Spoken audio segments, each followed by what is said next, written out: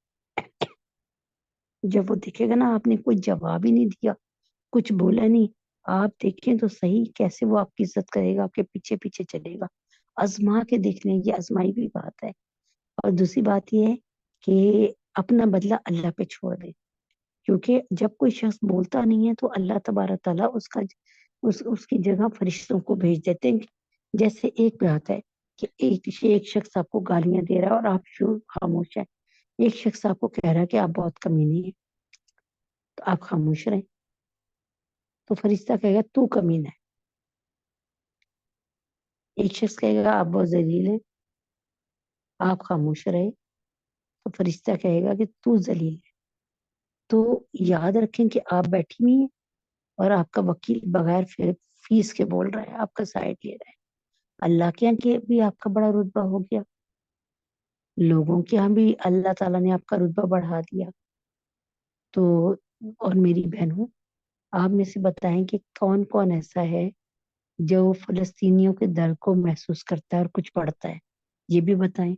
کیونکہ الحمدللہ رب العالمین ہم سب تو اللہ کا شکر پڑھتے ہیں, اور اللہ کا شکر ہے کہ آپ کو یقین نہیں آئے گا کہ 25 فروری سے اب تک کے لیے میرے خیال میں 8 لاکھ دفعہ کلمہ اللہ پاک نے ہمارا مکمل کرایا, صرف ہمارے ایک گروپ سے.